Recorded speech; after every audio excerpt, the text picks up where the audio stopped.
Welcome sa klase ni Sir Rojan. Ang klase na para nagkakwentuhan pero may matututunan.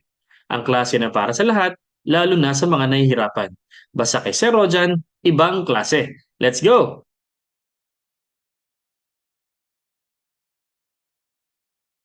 Ayan, so ang pagkakwentuhan natin ay tungkol sa licensure examination for CPAs.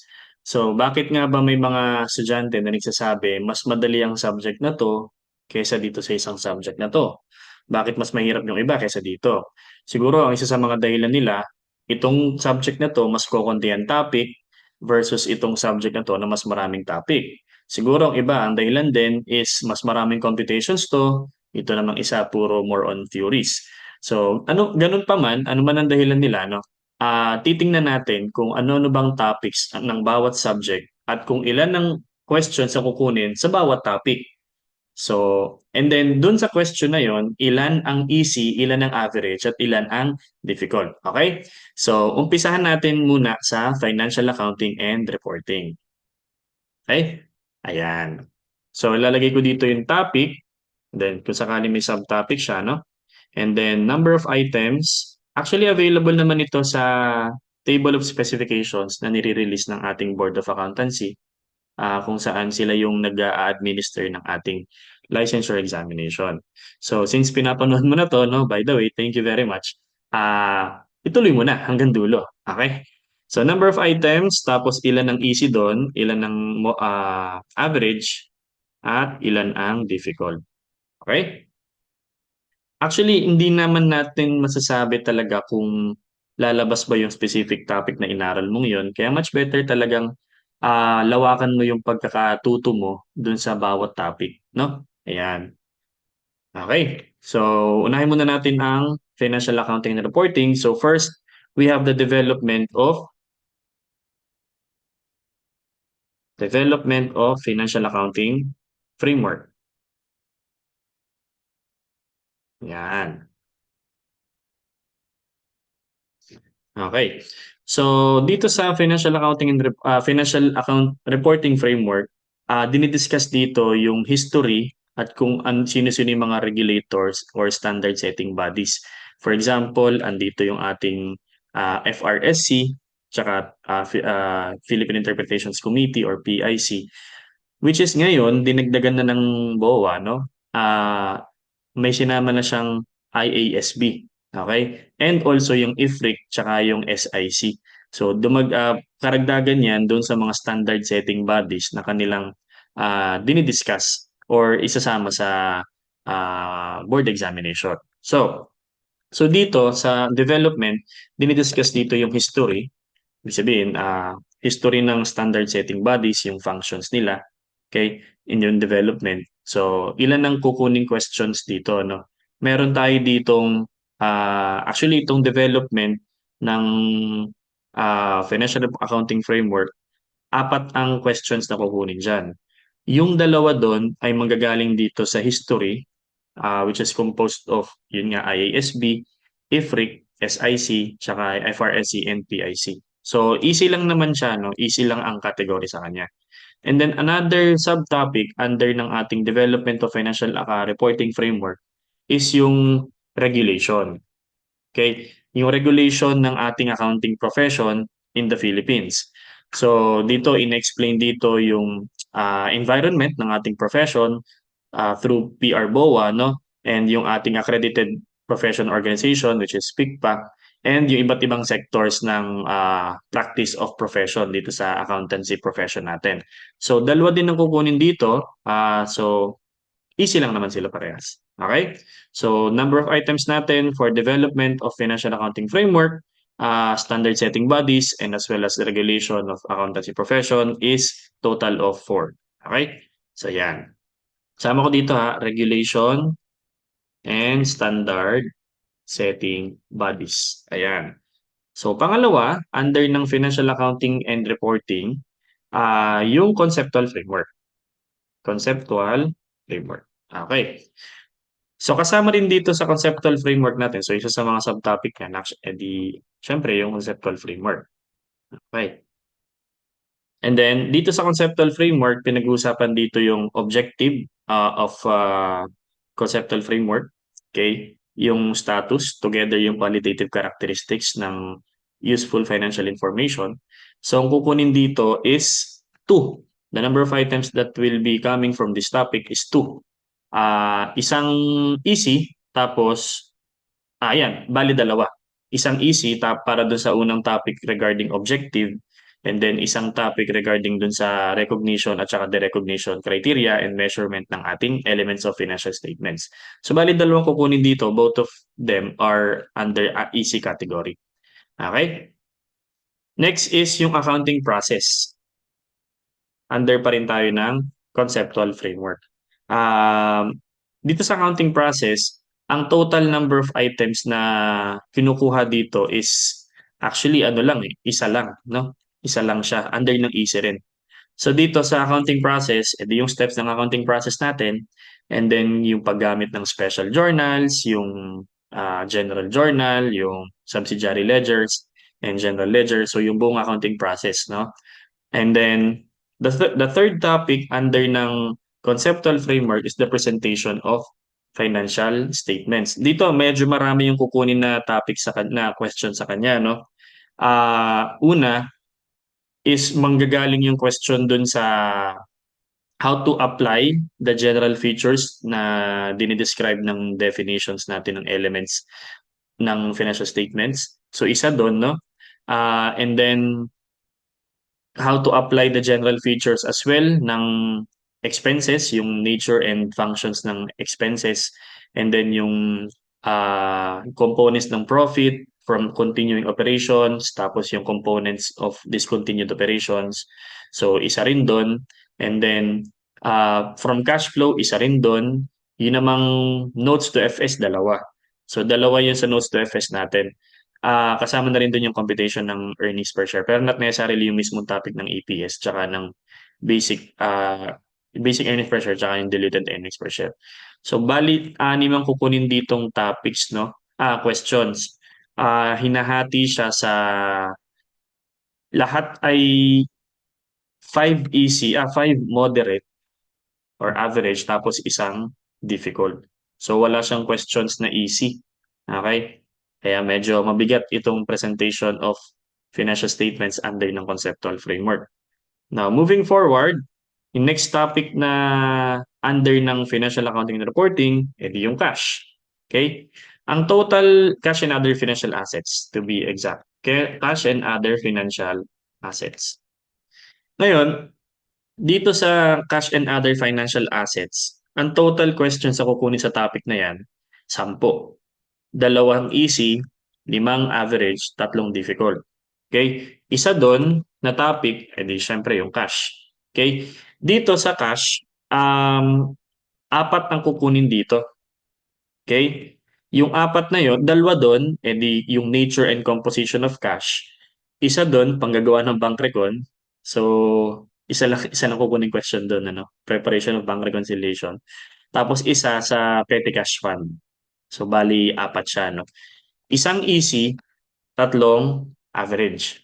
Yan. And then, the second topic, subtopic ng cash and other financial assets, kung meron tayong cash and the other financial assets. Okay? Dito sa other financial assets, medyo marami pa to no?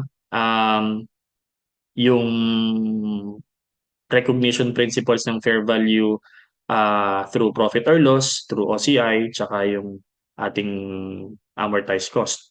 Actually, hindi naman siya kasama doon kasi amortized cost, hindi siya kasama sa topics ng financial assets. So, dito sa other financial assets, una again, yung financial assets at fair value through profit or loss, financial assets at fair value through other comprehensive income. And yung, tama, amortized cost nga, kasama nga amortized cost dito. Okay? So, what else? Kasama rin dito yung trade and other receivables.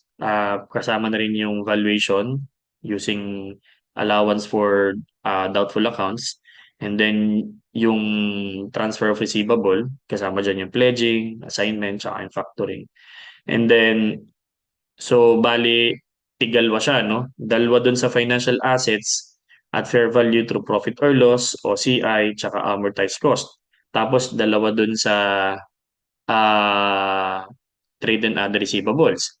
And then meron ka pang other financial assets at amortized cost. So kasama din dun yung investment in bonds. And then yung investment in associates and joint ventures, isa rin dun. So imagine, ang compositions mo ng other financial assets, yung mga financial assets investments natin, including yung investment in bonds, trade and other receivables, tsaka yung associate and joint venture. So bali ang kukunin dito sa other financial assets is anim. This will composed of isang bali dalawang hindi, isang easy, dalawang average, taka tatlong difficult. Ayan. Okay? Sige. So bali ano siya, no? 10. So that's supposed to be 10. So 2, 5, ayan. Yan, tama.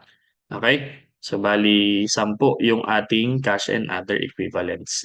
Now for the non-financial assets, kasunod, non-financial assets, ang mga topics na under nito, first is yung inventory.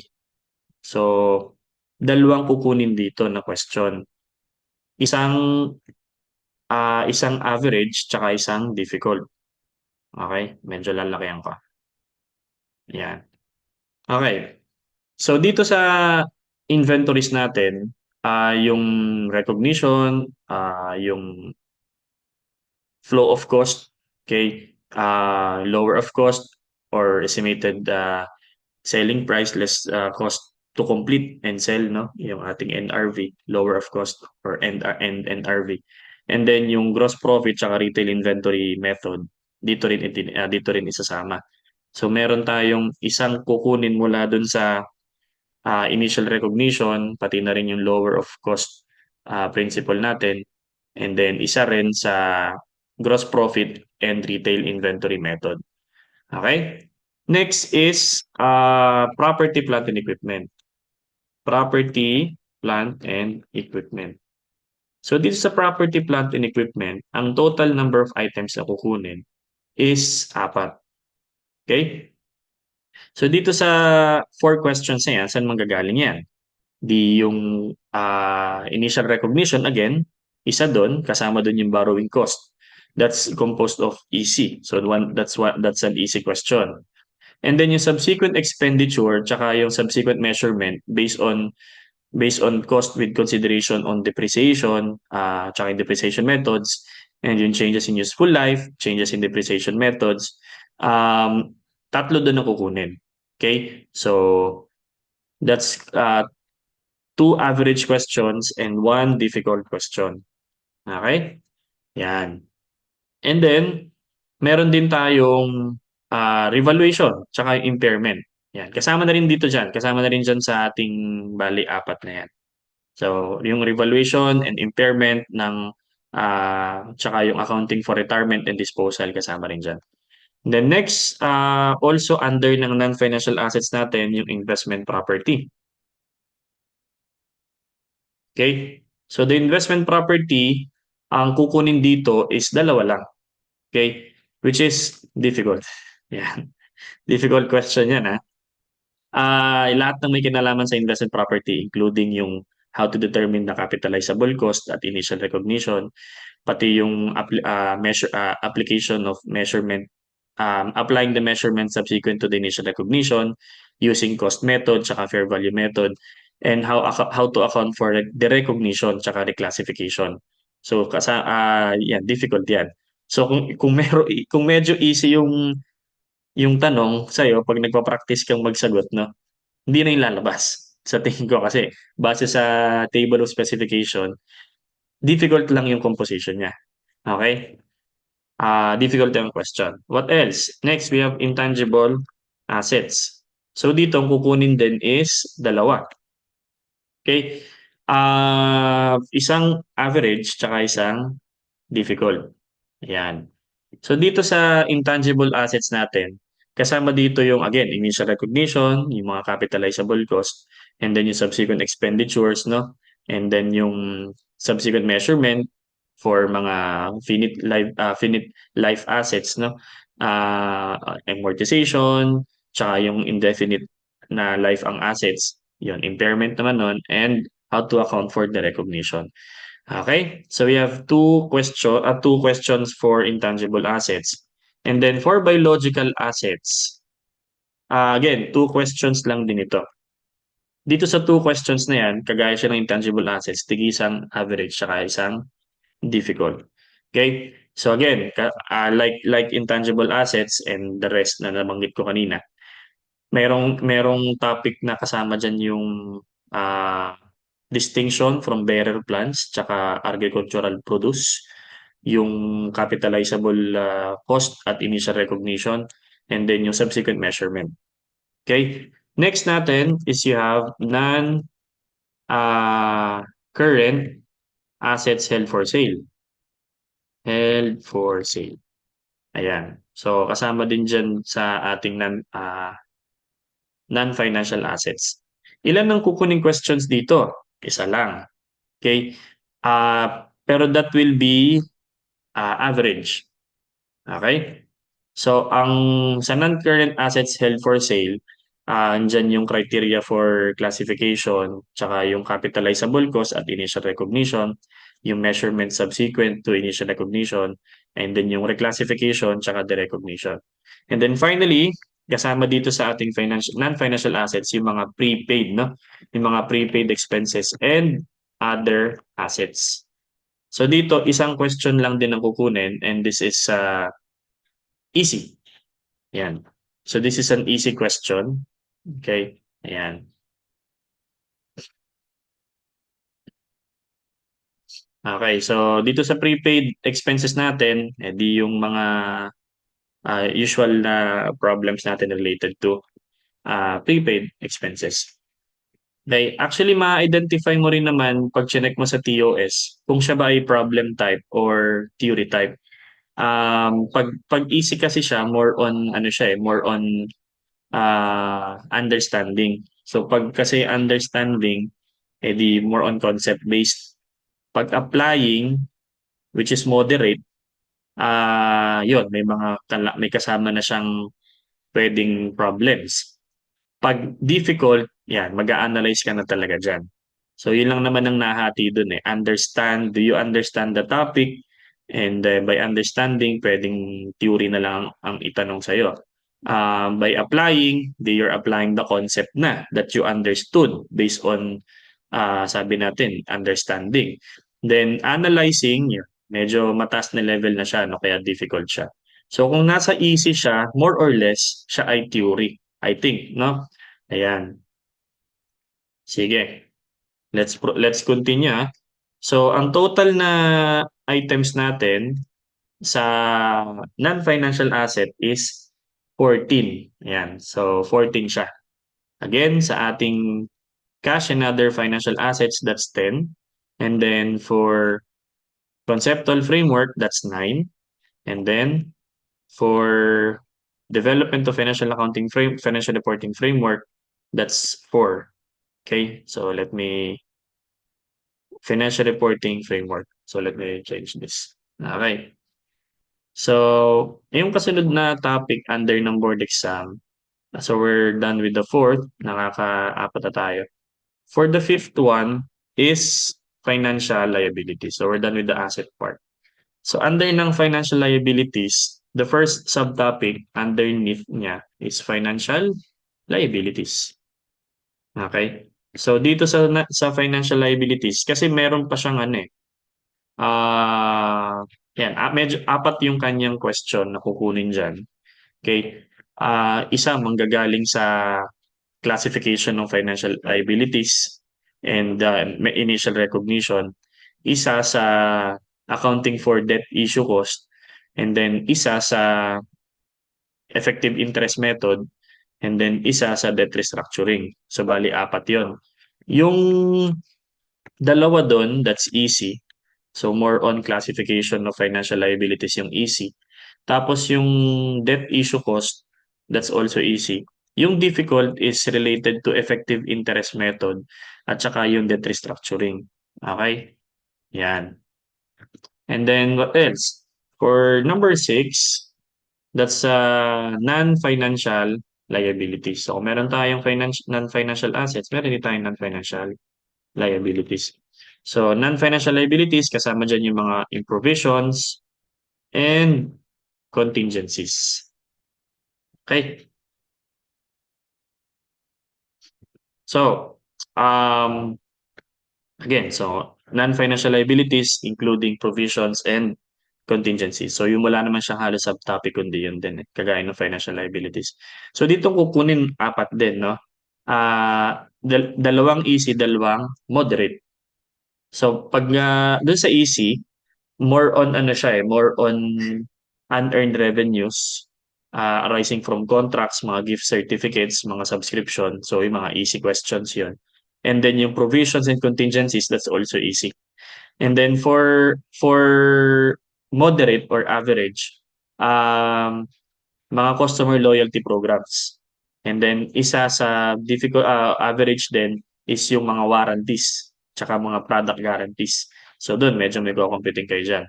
Okay? Ang ano kasi ngayon, ang parang ang sistema sa financial accounting and reporting, magkahalo na yung theories at saka yung problem. Unlike before, nung time namin, practical accounting 1, that's pure problem solving. And then meron pang theory of accounts.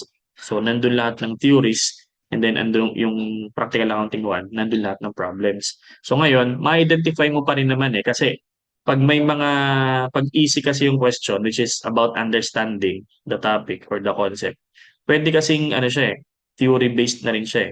Kung halimbawa manmukha siyang computation, pero ang kanyang objective is if did you understand the concept?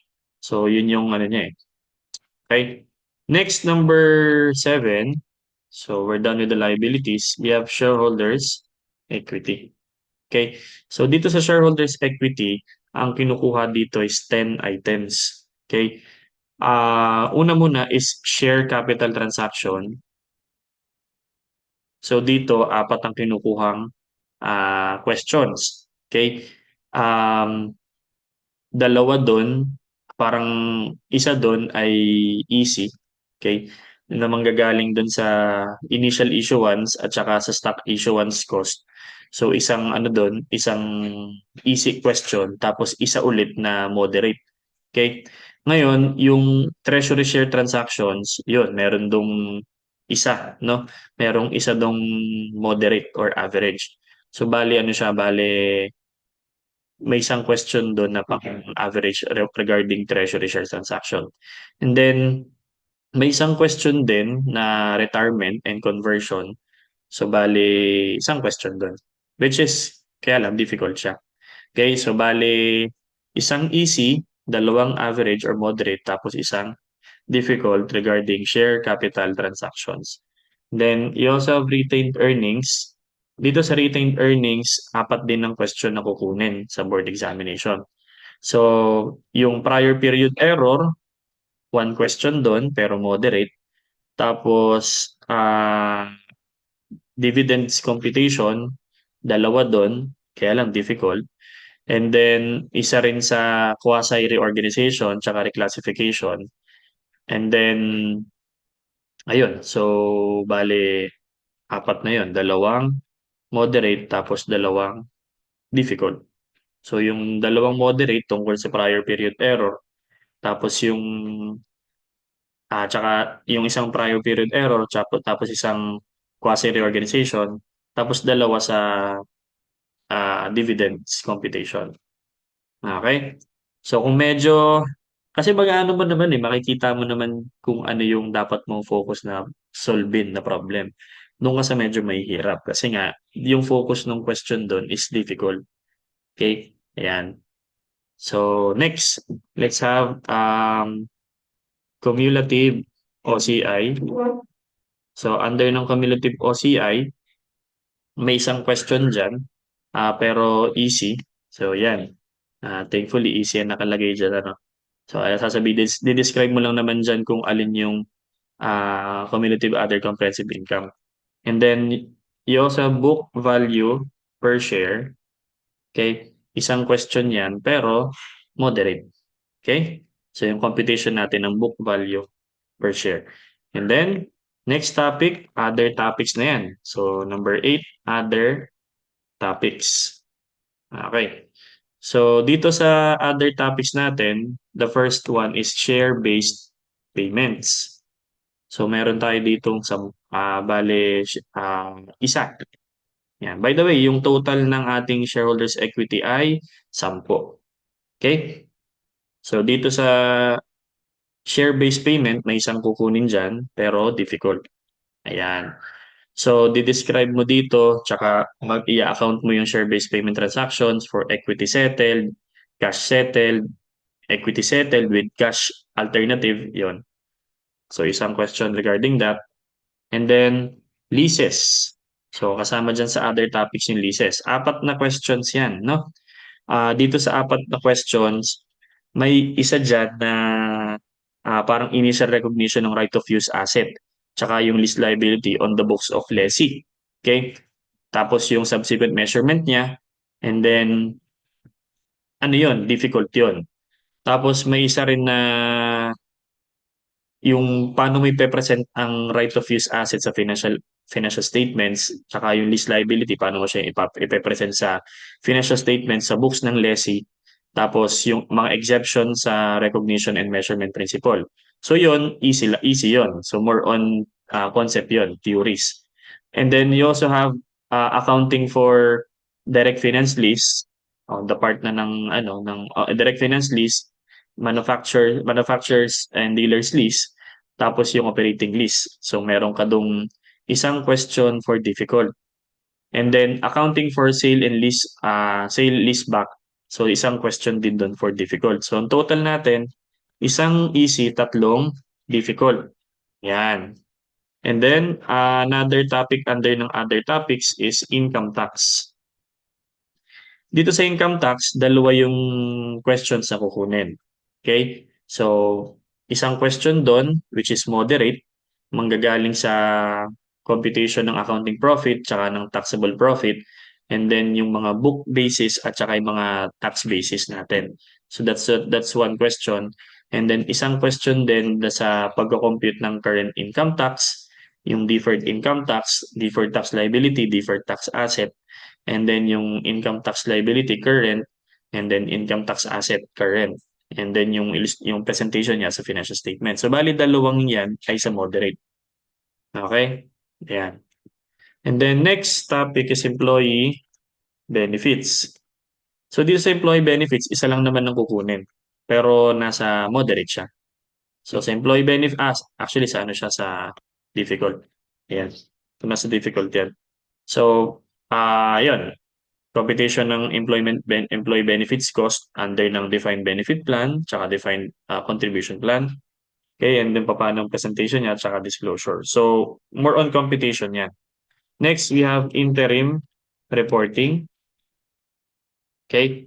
Sa interim reporting natin, isang topic ang kukunin. More on, sa ano yan, sa moderate.